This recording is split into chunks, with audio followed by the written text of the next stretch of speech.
Hi, everybody. This is the Inventors Roundtable Virtual West on May 8th, 2025. And I cannot believe how fast the weeks fly by and the months these days.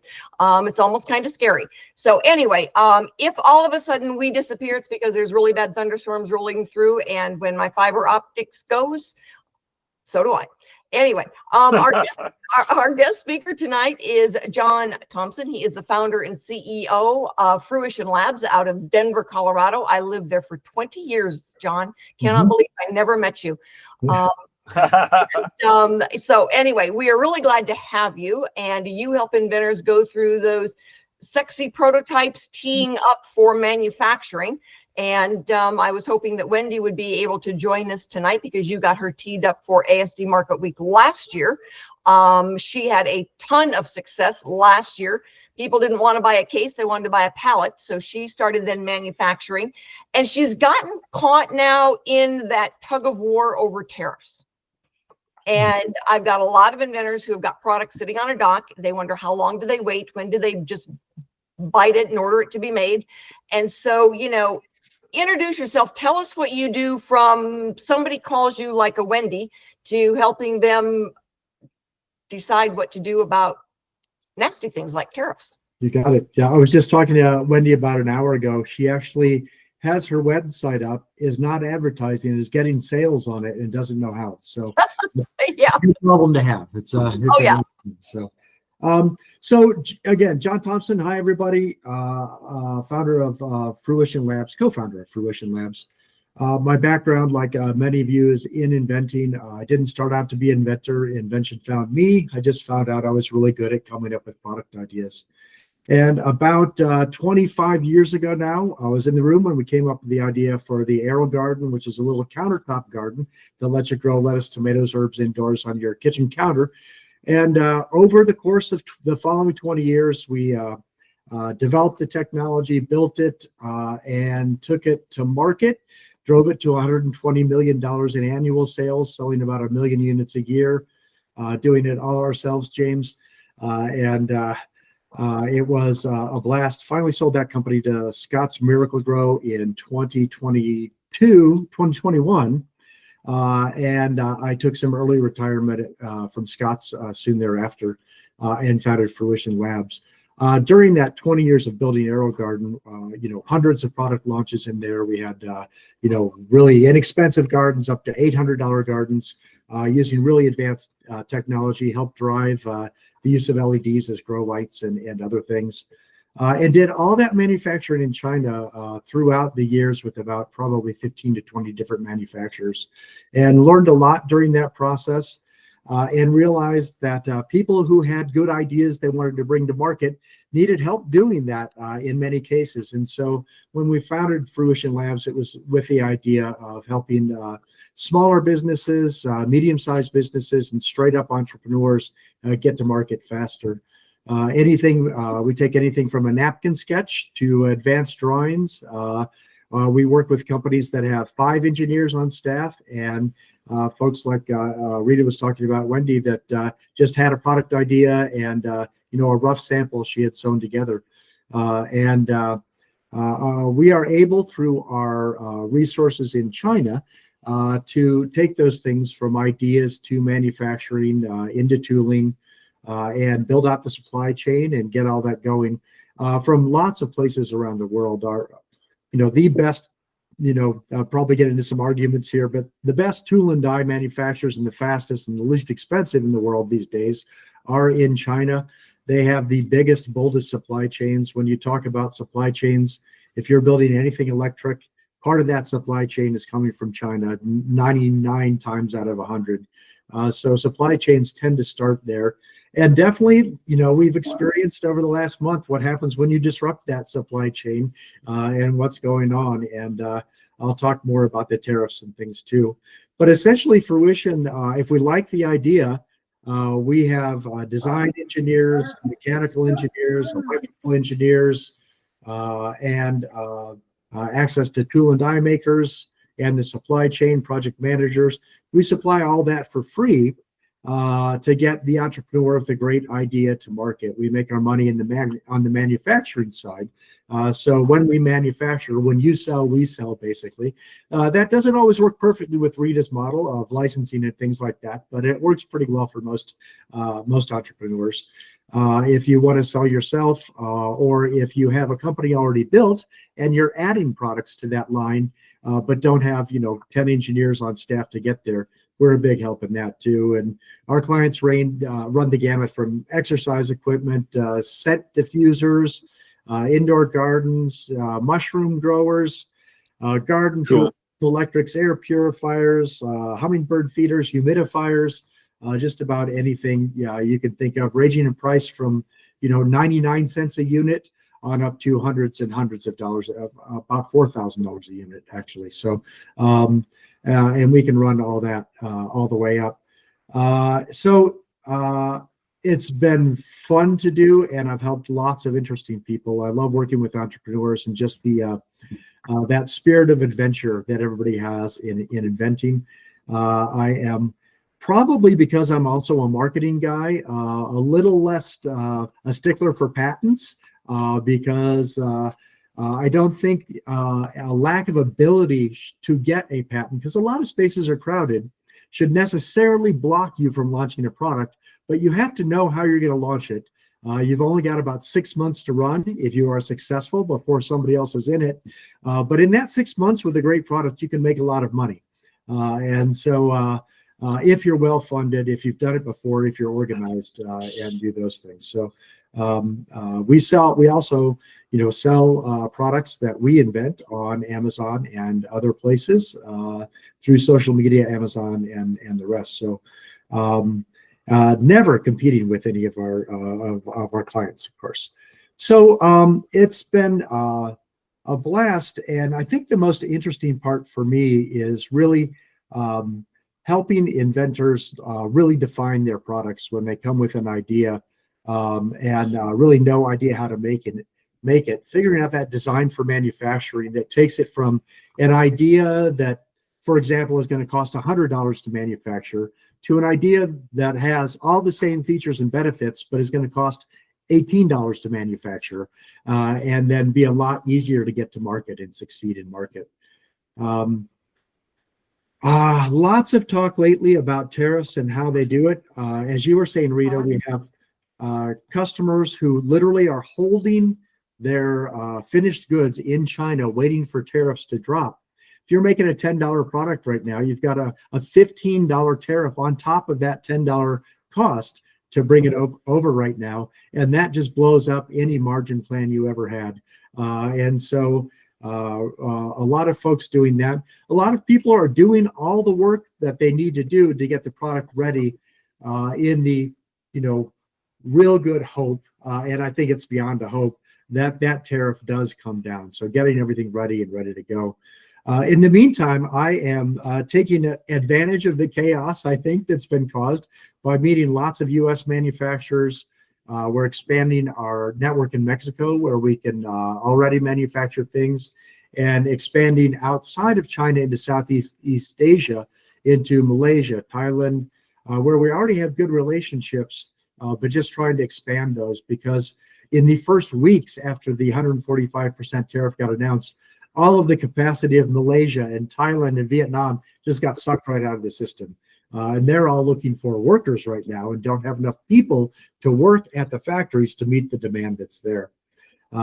So I think that's a lot about me. I'm glad to talk more, answer questions. Product details from Amazon. Long runner 5X geared stepper motor, 48 5V stepper motor. I can add. Okay, who's talking? It sounded like me, but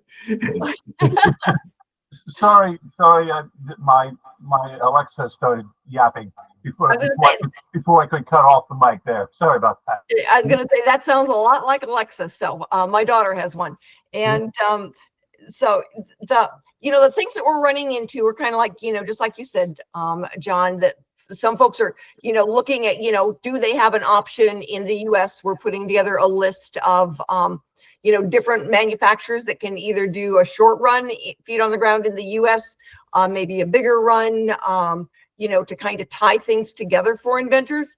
And, you're right in the fact that, people are gearing up and changing. I know that Cheryl Manufacturing, that does flatware, they're doing some of those short runs as long as it's a metal, because that's what they do is steel flatware.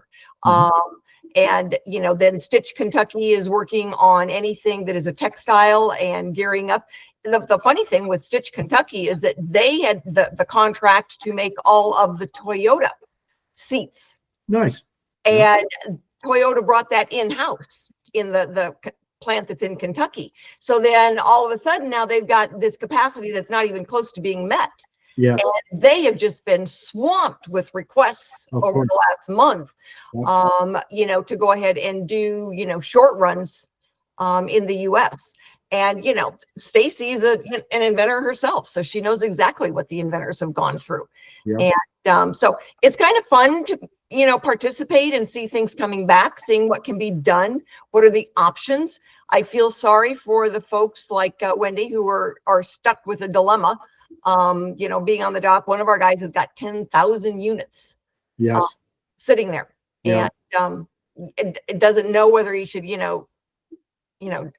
jump and swim or, just wait it out. It is not unusual right now. The nice thing is that most of the factories that I'm seeing and that are working with it, and even some of the freight forwarders are willing to hold those products right now and are not squawking much because they realize the situation everybody's in too. And so mostly everybody has been, while our heads of state are not being good at being friendly, the business people are, and that's been really nice. Yeah. And it looks like, we woke up today to, softened language, maybe if not an end in sight, at least some things starting to come down. They're meeting in Geneva on Saturday, and I'm sure looking forward to any results that are coming out by the time we're up and about on Saturday morning. They'll have been talking for quite a few hours. So I'm hoping we have good news there. I don't really expect it, though. I think this is a months-long process to get maybe back down to the 25% that we had, and not we wake up on Monday morning and it's 25% again. And, I'm thinking, we're 3 months into this term, and I'm looking at probably another 3 months. My prediction is 3 months before they've got anything significant going on with China. So in the meantime, inventors, especially the ones that are just getting started, got their prototype now, and they say, well, I don't want to, I can't pull that trigger, so let's find out what we can do in the US. Yeah. I know I've talked to a few inventors. It's like, all right, let's take a look at that prototype. How do we, make it so that it doesn't require all that plastic? How do we make it so that, it's foldable and takes less store shelf? How do we make it, so we can do it here in the US? Yeah. Yeah. A lot of that. Mexico's a great option too. And I think one thing that the last month or so of trade war has taught us is that I think a lot will be going to Mexico. I've been down to Monterrey a lot of times. They're investing heavily in the infrastructure they need to build out down there, and I think that will help. In the U.S. is awesome. It's just hard to hit the price points that we're used to in the U.S. still, and I think it will be for another 3 to 5 years. Honestly, I think it's a longer path to get where we need to go to get the short run automation that's needed to get there. So in the meantime, I think it was David that brought up in our kind of pre-talk maker spaces, and almost every town has good maker spaces now, and we have clients that are going to market with 3D printed products and having success and doing that off of you need to get to high capacity, but you can test market with products made at the maker spaces these days. And that's really good. James, you had talked about doing it all yourself. If you can get fluent with some of the 3D software and get a nice under $500 3D printer on your desktop, you can take things pretty far, pretty fast, at a lot lower cost sometimes than some of the prototype houses are charging. And that's exactly what I did. Thanks, John. Yeah. No, and I've seen so many people do some really good 3D print jobs, and some of it is, the skill set. All right. So if you've got that ability to learn how to do it and the CAD drawings to feed it, more power to you. I've seen a lot of people to Ian Osborne. Because he did all of his own. And then once his were in the marketplace, I would send inventors to him, and he and his son in the garage would just have a heck of a good time.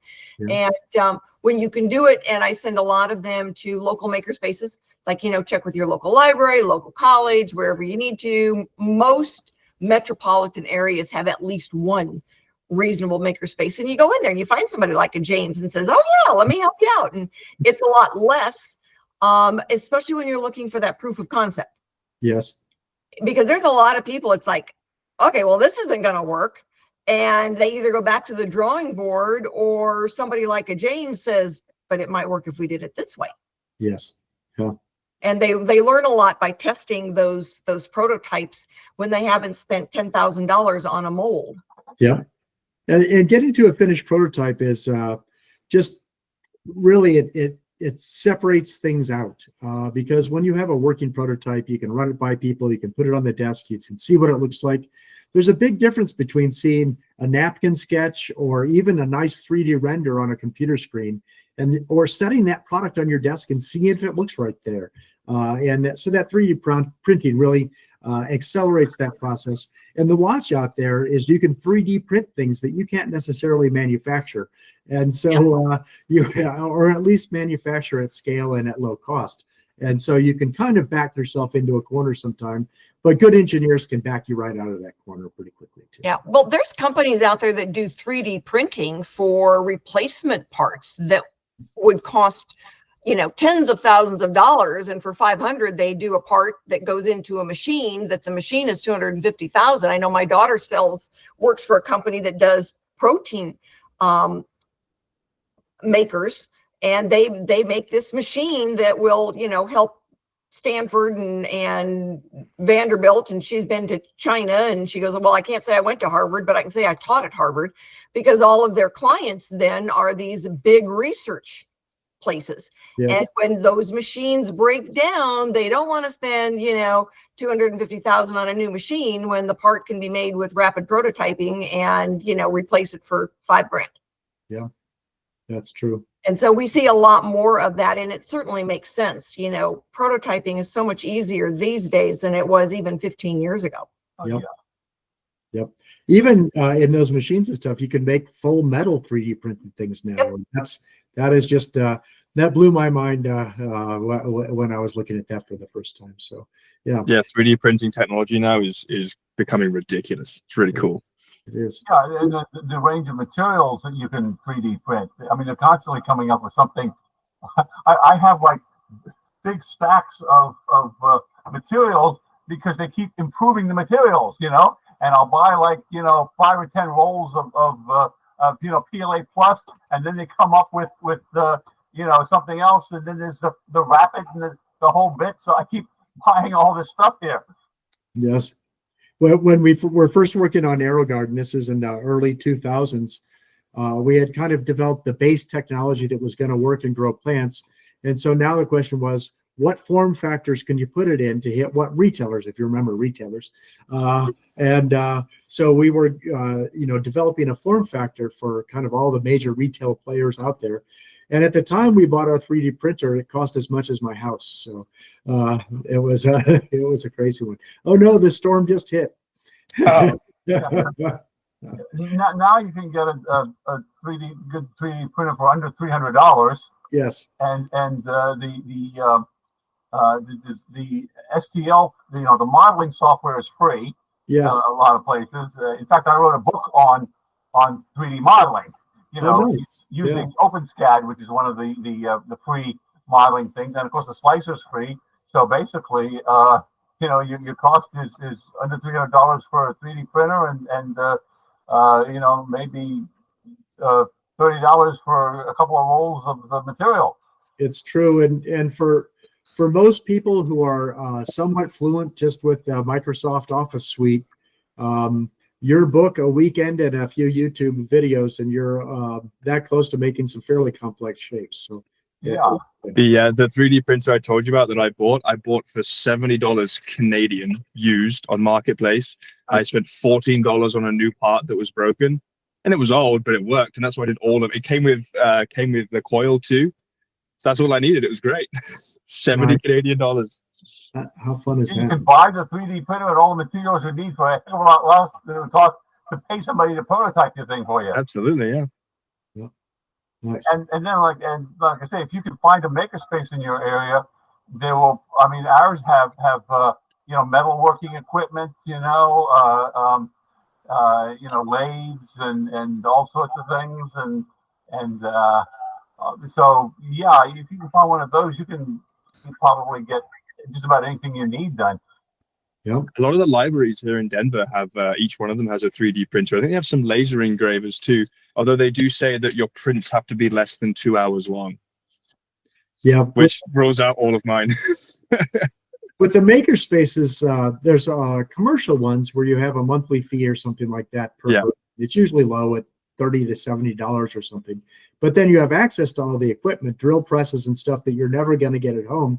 But you do usually have to be trained on each one. So it takes a little time investment. So you don't lose fingers on the way and things like that. But the people who those places was really cool.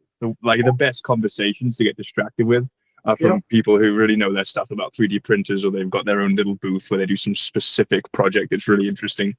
Yep. Or you can pay one of these people fairly little money to do it. You know, if you got somebody who knows how to work the metal lathe, or, you know, or something like that, you say, look, I'll give you $25 to just, you know, make this little part for me or something. You know. Yep. They're there for love as much as anything. So yeah. They like doing John, I didn't quite catch what you're. First of all, are you still with this company or whatever it is that does this stuff? Yeah, Fruition Labs. Yeah, we're full-time engaged, and if anything, our work level's sped up in the last month, not slowed down, because although most of our engineers are based in China, those engineers just are really good at making things. It's what they sit down and wake up to every morning, is modeling files and figuring out how to make the parts so that they can be assembled in the right way so that it's manufacturable. And whether we take that manufacturing then to Malaysia or Vietnam or Mexico or the US, all the work still needs to be done to get that design for manufacturing finished. We also do a lot of prototyping. Our prototyping is essentially free except for material cost. And we do that. But it's we have to believe in the product that we're working on, and we have to believe in the entrepreneurial team that can bring it to market.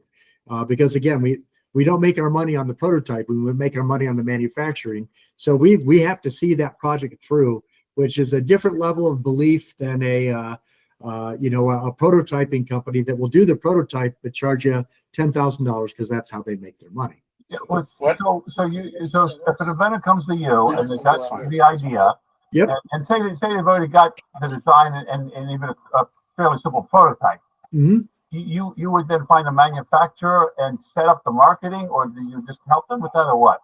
So if you came to the door with a prototype, so I'll give you a really recent one. I met at a trade show with a finished prototype. They had 3 versions of prototype, and they were at the trade show selling, looking for retailers, distributors, and the rest. But they didn't have a manufacturer, and they did, this wasn't a licensing thing. They want to take this and make this their product and sell it into the market. And so we look at things like, are they funded? Because that's the biggest killer of an entrepreneur's dream, is just getting to the place where you have to pay $40,000 for the tool, but you don't have those kind of funds. If they're not funded, do they have the skills or chops to be able to raise money? Are they skilled enough to do in friends and family network? Because until they can pay for the tooling, there's no chance of selling the product either. Okay, so the inventor has to pay for getting the manufacturing up and everything. Which you basically put them in touch with the manufacturer and everything. No, we managed the whole process. We did the manufacturing. So I'll get back to it. So they had good drawings, good concept. It's definitely a concept that I know will work in market just from years of being in marketing. And so it's not really patentable. but it's a first to market concept that can run pretty quickly to get out there. And so we took their prototype and drawings and then started to look at, does this work the way we expect it to? The answer there was no. So it wasn't doing everything correctly. And then starting to just re-engineer all the parts so they can be injection molded, assembled quickly, and made at a lower cost per unit than the original prototype that we had. And so we provide all that free. And right now we're in the midst of testing efficacy just to make sure that it's going to do what it's intended to do. And I think we're going to have to make a couple of additional changes there. But we put all the engineering effort into that.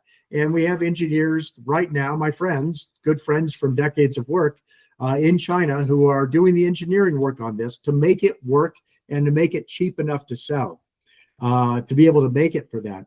And then we find the right manufacturing partner. We work with over 100 factories in China that make everything that you can imagine making in China. Walk into Walmart, we're making all that stuff. And we work with one of those factories to take it to the manufacturing process. Now, in there's tooling, and that's usually the biggest, prototyping patents are early barriers, but the real one is tooling. If you're tooling a household electrics product, you're somewhere between $20,000 and $150,000 just for the tools that will make the part, right? And those are the injection mold tools that'll do it. And that is a big barrier for a lot of inventors that are just kind of have a great idea but don't know how to get there. And that's why they take the licensing path or something, because they can sell it to somebody who does have those resources. But most of our clients do that. And if you're working in fabric or something like that, then the tooling costs are almost nothing. Got a client right now, it's mostly a wood product. And so there's not much tooling cost to. But I'm working with another young entrepreneur who has a $200,000 tool in his future. And I just believe in that product, and I believe in his ability to raise the money to get there. And so we put all those things into the shaker, and I'd say we probably don't work with about half the people that approach us, and do work with about half the people that approach us, just based on a combination of believing in the product, that ability of the entrepreneur to fund it through to completion, or raise the funding to fund it through to completion, and just that third thing of, can they sell? Do they have the skills to be able to take this to market and sell enough of them that we can make our money in the manufacturing part of it? And so we have a very different model. It's almost venture manufacturing, in that we'll take on 10 new clients a year, and 3 of them have to get big, and 3 of them probably won't, and 3 of them will bounce around in the middle. 3 or 4 will bounce around in the middle. And the hope is the ones that make it big enough that they kind of fund the rest of them. Yeah, well, as I said, I'm almost 74 now, and I'm not interested in getting into manufacturing business. I would just like to take my inventions and license them out, or sell them outright, or whatever the case. I really want to talk to you more about that, because I get too attached to my ideas and then spend 20 years on them. And it's worked out okay for me. It's been a fine career, but I get attached to the ideas, and I want to see them on shelf, and I want to see them at Kohl's and Bed Bath & Beyond, when there was such a thing, and in Walmart and those places. So. Yeah, well, like I said, I've marketed over 100 inventions. Yes. And the software I sell myself as shareware. Yes. I have a website, and you download it, and it works for a month, and then it stops working until you pay me. Yes. Yes. Which is, the cost to me is very low. Yeah. I don't even have to manufacture anything. Yes. Just download it and everything. Yep. And so that was my main business. But a lot of my inventions, I just wrote up an article or something for like Popular Electronics, and sold them the invention. Here, give me $400 or something. It's something I whipped up in a couple of hours or something, and you give me $400 and publish it as an article, as a how-to, do-it-yourself article or something. That's awesome. It looks like you're sitting in exactly the right space for that too. Yeah. Yeah, well, it's, like I said, I can do electronics, I can do 3D printing, and if I need anything else, I go to the makerspace where I have reciprocal deals with the people. Basically, you know, they need help with designing the electronics of their thing, and I need help, you know, doing the metalworking or something of the thing, and so we just trade off or work on a, you know, you give me, you know, I'll design the electronics for your thing, and you give me, you know, 10% of whatever you make off of it or something. There's all sorts of ways you can do it. Yeah, yeah. I love the licensing part of it. That's really interesting. I don't know who to talk to, but I guess you and Rita are probably great resources for that. So I'll talk to you later. You need what? You and Rita are probably great people to talk to for licensing contracts and people that are interested in that model. So. Yeah, well, that's, you know, one of the big problems. I mean, I got a couple of things being looked at by people. But I mean, like one of my latest inventions is a pool maintenance product, you know, a home pool maintenance. Yeah. And I haven't been able to find any pool maintenance people who are interested in looking at other people's designs. Yes. There's some companies that actually have websites that say, send us your ideas. Yes. You know, I haven't found any of those for you know, pool tool you know, things or something. So that's my big problem, finding the people to license to. Yes. Yeah. Yeah. The entrepreneurs I know in pool maintenance supply are in China. They make pool maintenance supplies, but approaching them with ideas is, you know, different than approaching a licensing company that's used to working through those issues. So, yeah. Interesting. Yeah, I'm talking, I mean, I know there are a lot of companies that, you know, probably in the United States, of course, they probably, you know, outsource the actual manufacturing, but, you know, there are obviously a lot of companies that make things like, you know, the pool skimmers and the, you know, the little, all the little things you use to take care of your pool. But I haven't found any of them that have said, hey, anybody got any ideas for these things? You know? Yes. Yeah. There's, they've got the robot skimmers now, kind of like the iRobots for your carpet at home. And those are getting bigger. And I see some that are attaching UV to it and things like that. So they're purifying at the same time. You can get those that mow your lawns now too. I've seen those. They're fascinating. They're really, really cool. I've actually got one of those things. It goes along the surface, you know, got a little paddle wheel, and it runs all back and forth around the pool and sucks up all the leaves that are in there. About a month ago, so I love it. You know, nice. But this is basically an attachment to the net skimmer that you use. And it's just a little, you know, it would only cost, you know, probably they'd probably sell it for maybe $10 or something, and it's an attachment that makes that work better. And so, like I said, I'm looking for somebody that basically makes pool skimmers, you know, the pool skimmer nets or something that would like an enhancement to their pool skimmer net. Yes. Yeah. Nice. You know, like I said, finding these people or something. Yeah. Yep. Well, I can definitely so most of the innovation in market these days actually seems to come kind of from customers with ideas, and that swims upstairs to the manufacturers who then sell to distributors and get it out into the marketplace. You know, it's strange things for me when I get a new hobby. Within days of having that new hobby, I've got 15 new product ideas for it. And it's just a matter of trying to figure out which ones you can get to market inexpensively because, you know, I don't have $500,000 to launch the product. And exactly. And like I said, at my age, I'm not really interested in getting into manufacturing or something. Although I am actually just starting to experiment with the idea of things that I could 3D print and sell on Etsy. Yes. Just as you know,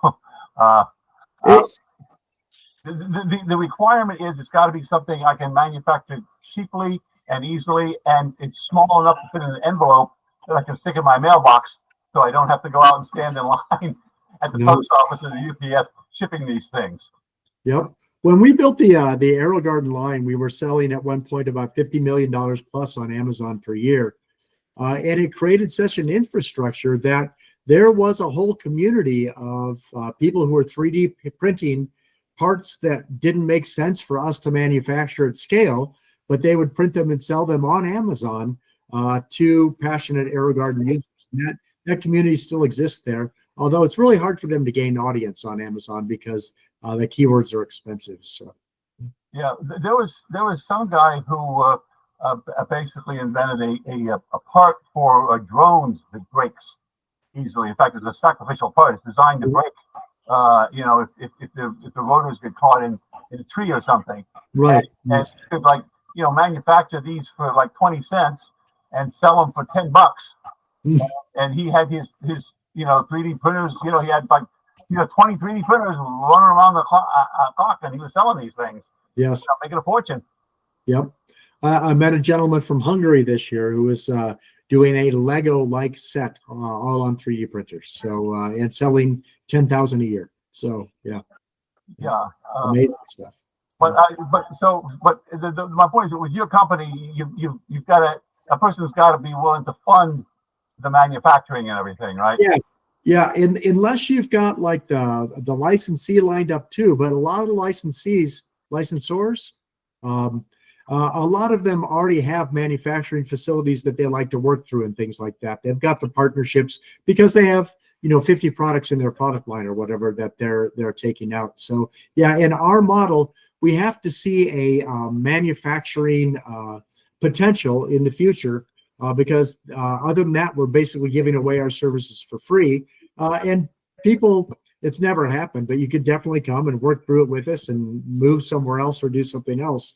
But by the time we get you know, that close to manufacturing with people, they're usually pretty excited to get the product. We had a woman who's here in the Denver area as well. She lives up in Evergreen. She just finished a very novel bird feeder, landed the first container about 3 weeks ago and is essentially sold out and has 10x the size of her next container that she's manufacturing. And, you know, you meet some people and you just know they're going to do it. You know that their passion for it is so great that they're going to overcome any barrier in the way and eventually sell 100,000 a year. She's well on the way, and it's just exciting to watch. And she can't sleep right now because she's so cool. Hey, John, I have a question for you. Do you have a designer on your staff? Yeah, we have a very good design team actually. Okay. Usually, what we'll do is like we'll take the napkin sketch or even a pretty good design from a customer, and have the engineers look at it, give any first round feedback, and then take it through the designers to say this is what it'll look like in a manufacturable form, if you will, or if it's just before that and all it is. So I'll give you an example in the janitorial space. So there's a product that mounts on the wall and distributes scent in areas that need good scent and odor control. And you know, they had 4 previous versions that they'd had to market since the 70s, and were looking for an upgrade. We took that to our design team, showed them the 4 previous samples, you know, gave them some constraints that we're looking for upgrades. And you know, the design team comes back with kind of 4 examples, A, B, C, and D. And then there's an iterative process with the client where we go back and say, you know, I really like this part of this A, but I only like this part of B, and I like the size or general shape of C. Can you mash that all up and try again? And they take another swing at it and do it that way. So yeah, we go all the way from design through QC. Honestly, we either hook up the quality control with the factory with like one of the big teams like SGS or something like that in China that provides those services on an ongoing, or we have our internal QC teams too that can go in and do it for a little less money. But to me, that always feels like the fox watching the hen house. I like to have that third-party validation on that, but really inexpensive to do those things too. So yeah, design all the way through. Yeah.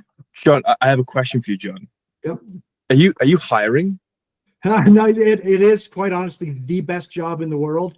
And you can shoot me a note later, James. So yeah, I would love to do that. I'm in Denver. I'm a mechanical engineer. I have manufacturing background. Yeah. I'd love to connect with you. That'd be fun.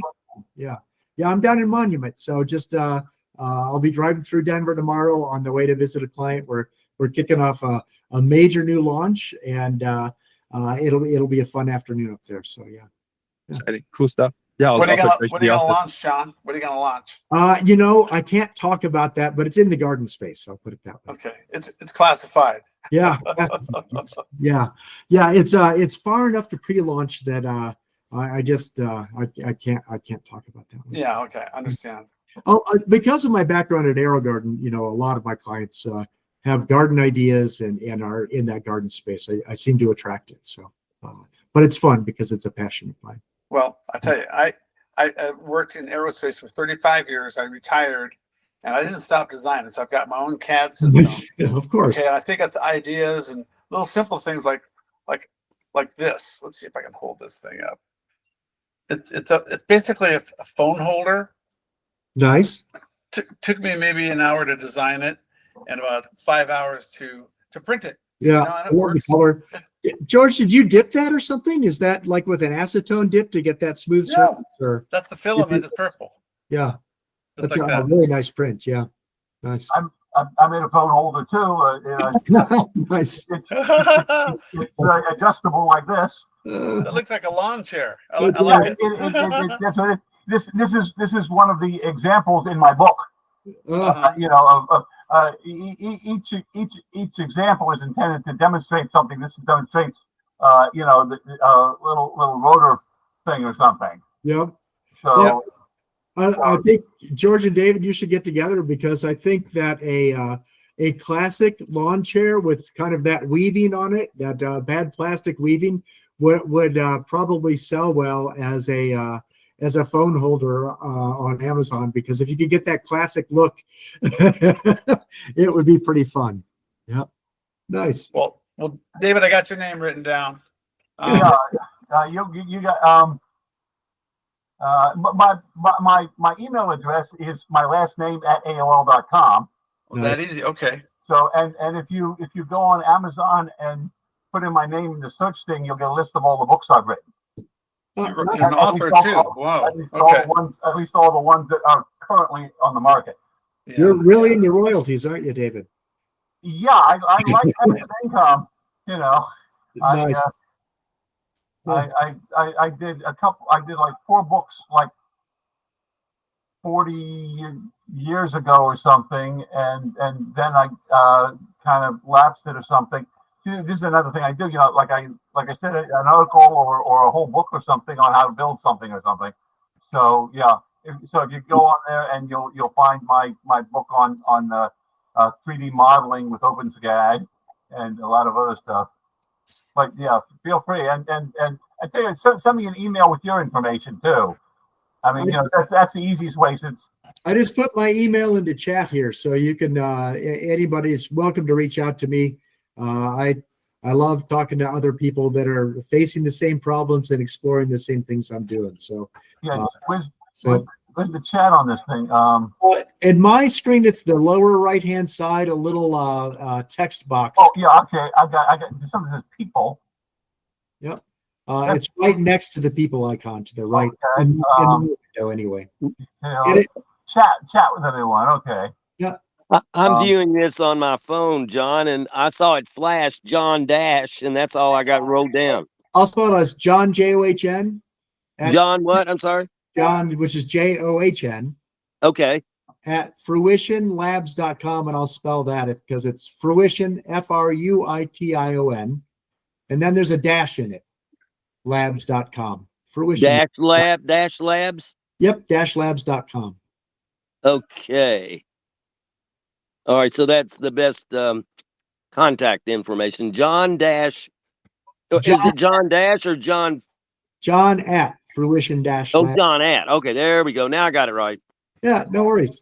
Yeah, I'd love to talk, and if we need quick 3D modeling and aerospace wings, we know who to talk to. David and George, it's awesome. Yeah, I can design stuff, or you could buy my book and then you'll know everything. Nice. That's awesome. James, I'd love to talk to you too. Let's get together and have a lunch or something like that. So yeah. My work day. I love that. from about 9 a.m. to 10 p.m. because I spend my evenings talking to China and my friends over there. And Alexa's just ringing right now to tell me that I have another call starting at 7. So I'm going to jump off to prepare for that. But it was great meeting you all, and I love this community. And thanks for inviting me into it. So good to be chatting. Thanks a lot, John. Lovely chatting with you. Yeah. Don, it was a pleasure. I hope Rita's okay. Yeah, I thanks, hope John. Okay. Bye. Well, that was cool. Yeah. I'm gonna just and Team, I have to jump off to. It was lovely to meet you all, and I'll see you next month. yes. Okay. Yes. Okay. So, David, it's you and me. Yes. I did a lot of listening on this particular chat because I want to hear what other people are doing, and then I know what I'm doing, and it's fun. One of the things I've got right now is this. Let's see if I can hold it up. It's called Quick Leash, and it's designed to go. Let's see if I can do this thing right around a dog's leash or heart or his collar, and it comes right off real easy. And hopefully we'll get that patented in the next month or so.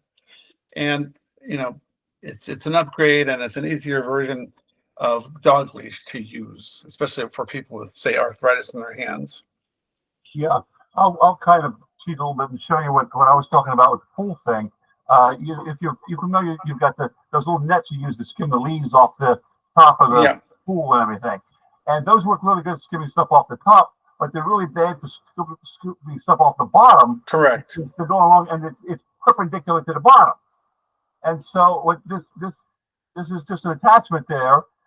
You put this in the pole, and you put the net in here, and it turns it into a 90-degree angle. So it becomes a scooper. Oh. So you can see you've got your pole here and your net here. So now the net is scraping along the bottom. And this is a little thing here that it's a thing. So like I said, yeah, so that's like I said, I think it's a reasonably good idea, and it would be very cheap, and it could be sold by the same people that sell the nets. It's just a matter of finding somebody who wants it. Like a lot of my inventions, I invented for my own use, and then say, hey, why don't I try selling? Yeah. Well, you're going to be the one to demonstrate it and see the value in it and the usefulness in it, and why not share the technology to people who are willing to pay for it. Yeah, that's what it comes down to. Well, one thing that an easy way to make a small amount of money is to put up the 3D STL file on one of these websites where you can sell your STL files. Mm-hmm. And I don't know, I've made about maybe $60 or $70 doing that. My biggest seller is a hydroponic tower for growing stuff. But anyway, like I said, I'm always interested in getting together with other people and working on things together. In fact, the reason I wanted to form this inventors group was to get people together to collaborate on projects like I was talking about. Right. I've got at the moment, I think, 3 projects with people in my makerspace that I have, formed agreements with, where I have contributed something to their invention, and I'm going to get a small percentage if they sell it, like that. And so, that's always a great thing. And so I'd love to get a whole bunch of people who need help with the electronics or or maybe the prototyping. I can prototype the invention for right. for us. Instead of them laying out cash, I'll take 5% or so, whatever they got for having made them a prototype. My biggest dream is to sell an idea and collect a royalty, and have that be an additional source of income, and then that would lead into the next item and the next item, and allow you to travel and see people and develop ideas that are profitable. I don't want to make 20 million. I just want to make enough to support my retirement. That's it. Well, one nice thing is that that if you're doing this, you can write off a lot of your stuff on your taxes. You know, Right. I mean, I can write off my 3D printers and my computers and all the electronic parts I buy and everything on my taxes and everything, and I can say, yeah, and then my 3D printer is used entirely for this, which actually, it's amazing how many uses you can find for a 3D printer. Just making stuff around the house you need fixed. I've done a lot of that. Yes. Yeah, I've lost count of how many things I've repaired by making the part with my 3D printer. Okay.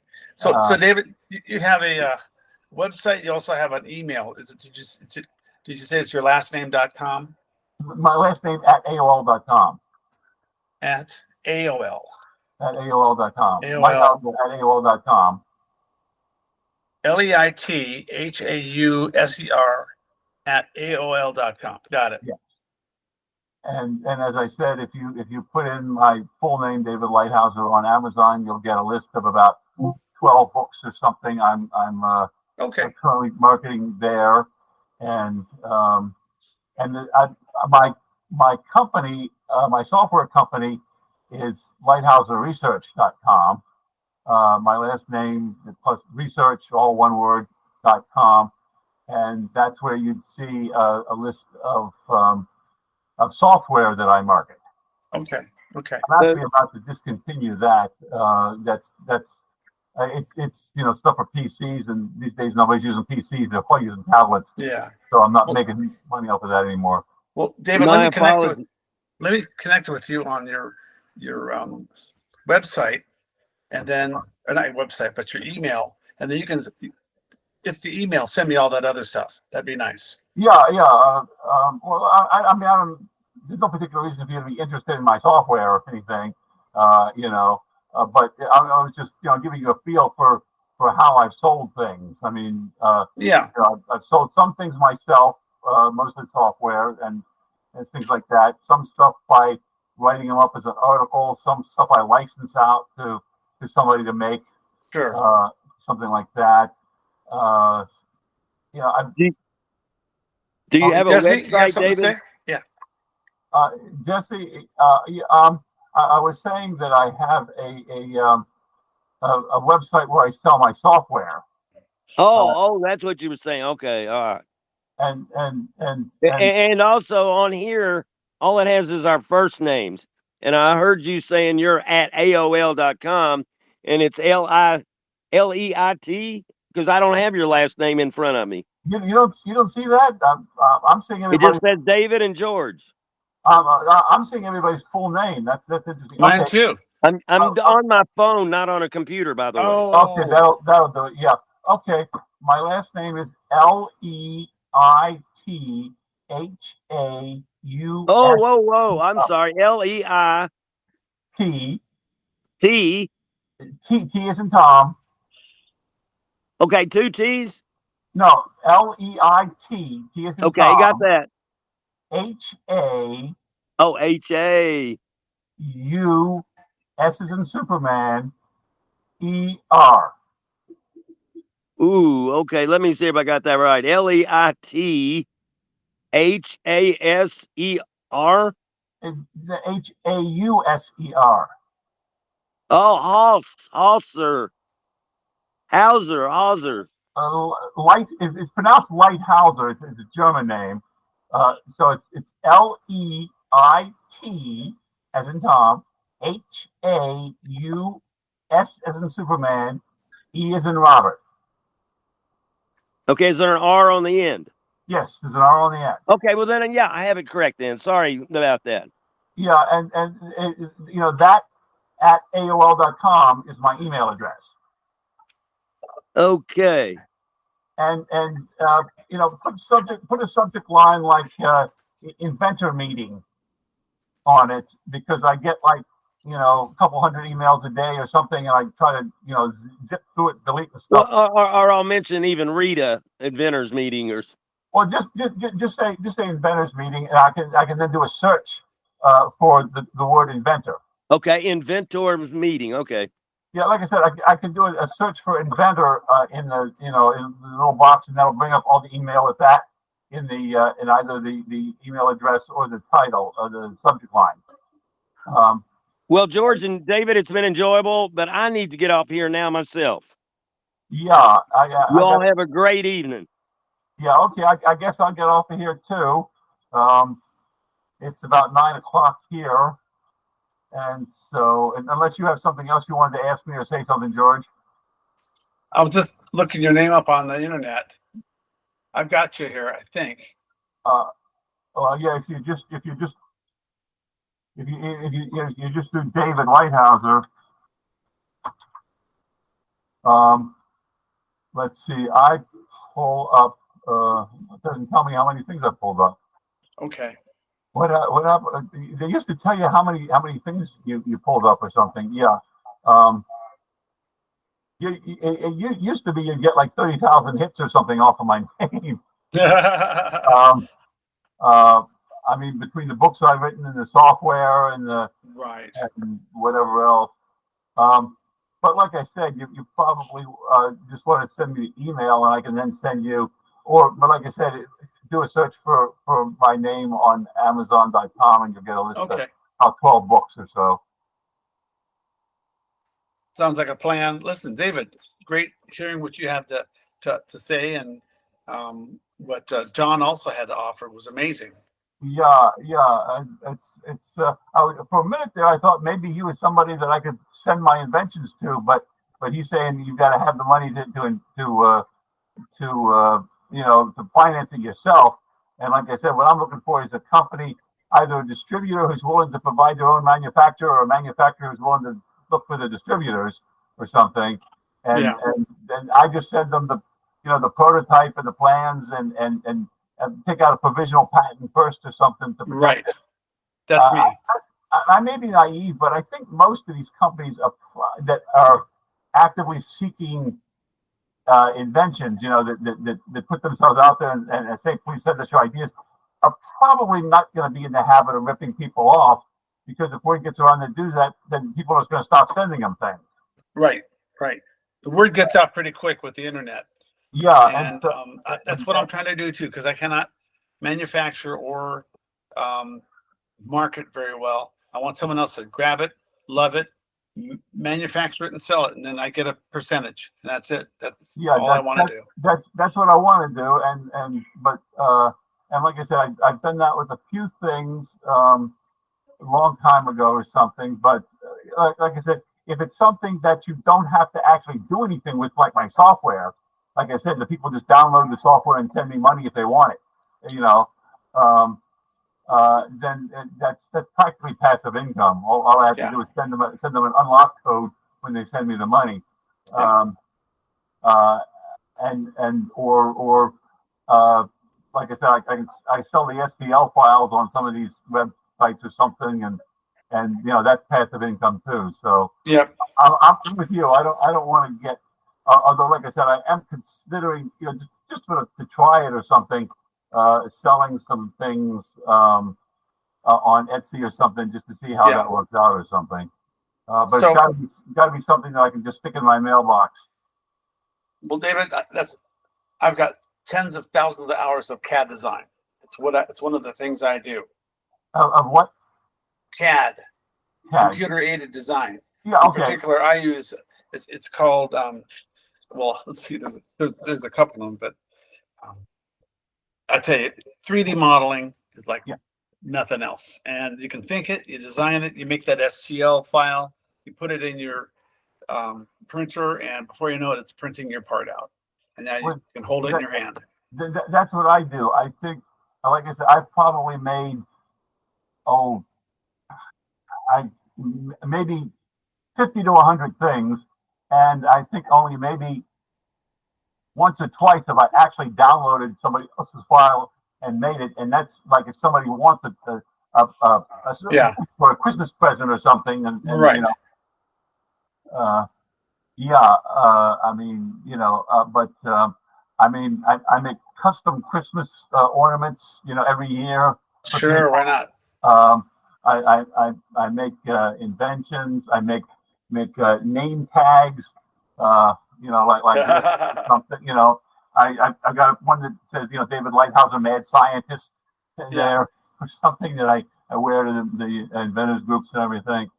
Yeah, they're incredibly useful. Everybody should have one. No kidding. But you know, learning CAD and the system I use is called Unigraphics. Have you heard of that one? So what Unigraphic. Unigraphics. is that a CAD program? Oh, is it? Yes, it is. Is that a free one, or is that cost something? Yeah. No, it costs me about $2,200 a year for the. Yeah. See, I like this free stuff. I like I said, I use OpenSCAD, which is unusual. It's not one of these graphic things where you push and pull things with the mouse. You text describe things. You know, like you say, cube of dimensions X, Y, Z, or sphere of such and such a radius, or something like that, and then you basically describe all these things and you put them together, and you everything is written by description. There's no mouse work. Oh, okay. I've not heard of that. Okay. Yeah, if you want to, you might look into it. The OpenSCAD. No, I know what I know, and what I do is enjoyable. It's productive. It works, and I'm going to stick with it. Oh, okay. I just sometimes it's nice to have another tool in your toolbox just in case the one you've got That's true. that doesn't work or something. Or if you decide you're tired of paying $2,500 a year or something for it or something. Yeah. I'm cheap. I'm sorry. I'm trying to make money out of this, not spend a whole lot of money on it. Well, there's lots of good ideas out there that never have a chance to go anywhere because, unfortunately, the wrong person thought of it and they don't want to do with it. They'll talk about it. They don't know how to design it. They know what it is, but they can't really go to the next level. Yeah. Another mistake that some people make, people who could have gotten moderately rich get incredibly greedy or something, and think that their product is going to be worth 100 times what they is worth. Yeah. I heard of a lady who invented the scratch off. Invented putting something on there, and this was for like lottery tickets or something. Sure. And of course some people like lottery ticket manufacturers were interested in it, but she wanted 50 cents a piece for this thing. For every lottery ticket that they put this on, she wanted 50 cents. Too much. Crazy. I mean, the lottery tickets sell for $1, and most of that goes to the prize money. So there's a point they eventually just said, "Sorry, lady, go away." But if she had settled for a tenth of a cent a piece or something, she probably would have made hundreds of thousands of dollars. Yeah. Well, I'll tell you, David, some people, if they're ever exposed to an opportunity to make money, you can see the greed come out. It's like ridiculous. They start talking about numbers that aren't reasonable, aren't going to work, and you just want to slap them and say, "Hey, listen, this is reality. You want to make something, or you want to make nothing," and they just don't understand it. Yeah, I mean, this lady is just such a great example of somebody who is totally unrealistic. And of course, another problem that some inventors have is being so enamored by their own idea that they won't consider any changes in it. Okay. They send it to somebody, they say, "Here's my invention," and the person says, "Well, yeah, it's good, but we got to make this change or something." No, my thing is perfect. Don't touch it. And then they refuse to make the deal because the people want to make some modification or something. Yeah. So I just want to make the money. If I come up with an idea and somebody says, "Hey, we'll give you we'll give you $25,000 right off the bat for it or something. Just buy it one time, and we get to modify it." I say, "Sure, I'll give you $25,000." I mean, royalties are nice, but again, at my age, one problem is, if you're going to wait for royalties, you got to plan on not getting anything for about 5 years. Royalties? Wait, really? Okay, I've never gotten a royalty yet. Well, it depends on the item, but I'm just saying, you got to bear in mind that the company has got to, first of all, they'll probably want to get their own patent or something, or, depending on Sure. if you have provisional patent. But, the point is that they're going to do some redesigning. They're going to have to get into manufacturing. They're going to have to get it out on the shelves, something. And remember, they don't get any money until it actually sells on the shelves, usually. When most of these companies, they Yeah. put it on the shelves, they don't get paid when they put it on the shelves. They get paid when it sells on the shelves. Yeah. And then it's you don't get a royalty each time something sells. You got to wait like 6 months or something, and then they do it. When you accumulate 6 months worth of stuff, then they give you the money or something. Sure. Sure. So if you look at all this, the whole gearing up for the manufacturing and getting it on the shelves and all like this, it'll easily be 3 to 5 years before you'll see a dime out of it if you're licensing. Oh, it's a process, and it's very time consuming. I've got a number of patents, and they took a long time to, be issued. And I've only really sold one outright, and that was that's another thing I was going to interject in the conversation. You talk about a patent costing like $10,000 to get, and from what I've read, maybe 1 out of 100 things that gets patented actually sells and makes money. right.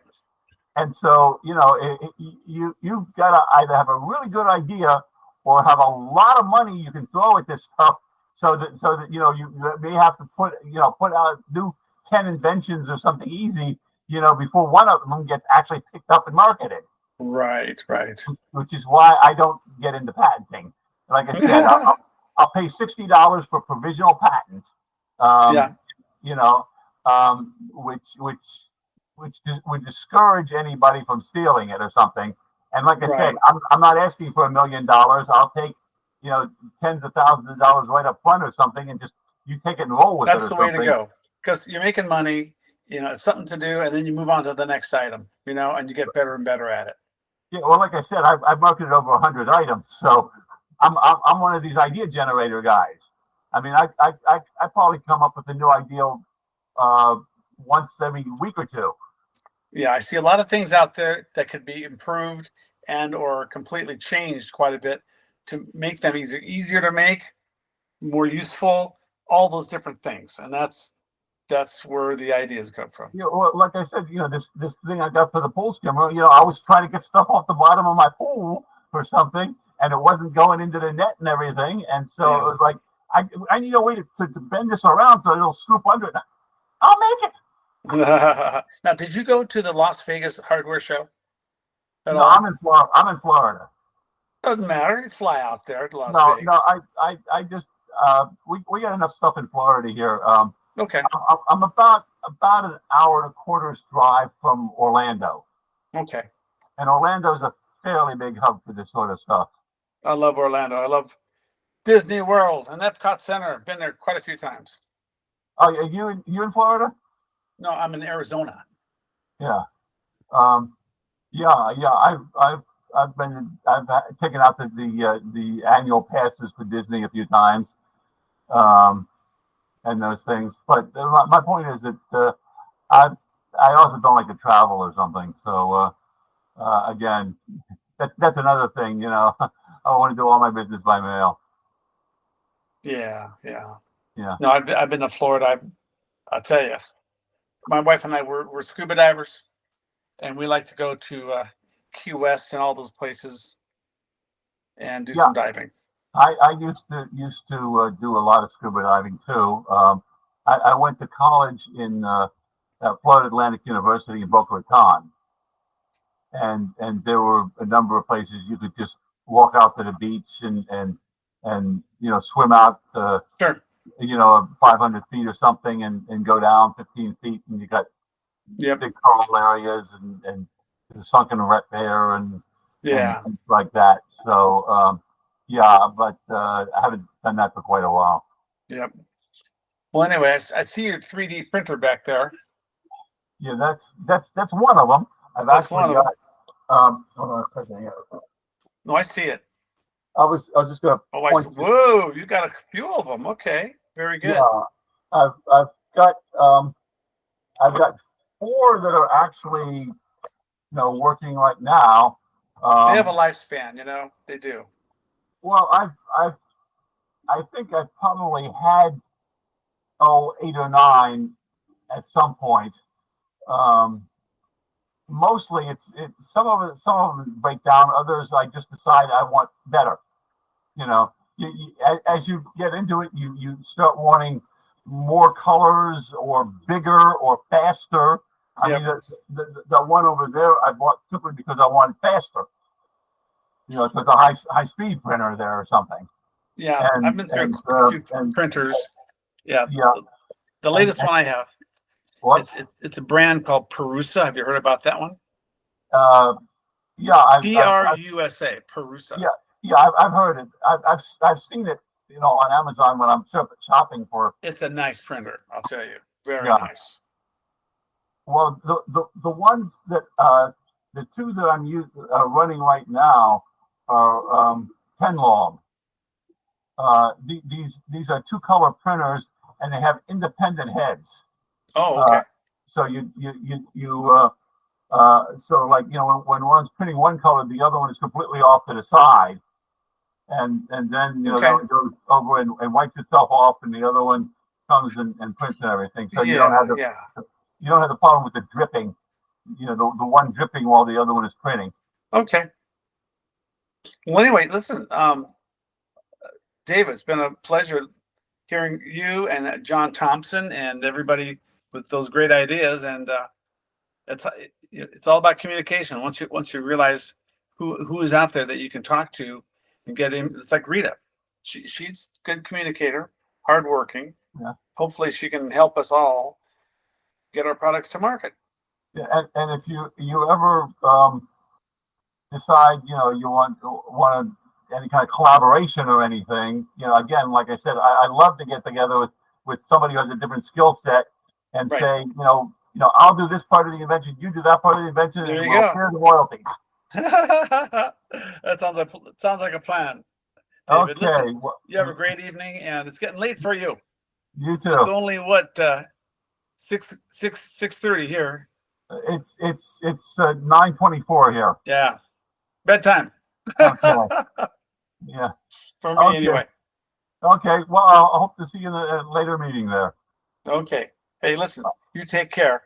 And remember, put inventor meeting in the subject line if you send me an email, because I will go through whole sections and just delete. Okay. Thinking that because I got too much spam. Yeah, me too. Get in line, okay? Yeah, Yeah, it's ridiculous. Right. Okay. And so I will mark whole blocks. Click on this, hold down the shift key, go down, hit the shift, click on another one. That whole thing is marked and hit delete. Okay. Oh. I'll put my name in George in big bold letters. That way you can just Well, distinguish me from the rest of the. Huh? That, like I said, if you put inventor there, I can do a search. There's a little search box, and it'll say search for anything with inventor in the name Okay. for the subject line, and that's how I'll find things. We'll do it. Hey, you take care, David. Nice talking to you, sir. You too. Bye-bye.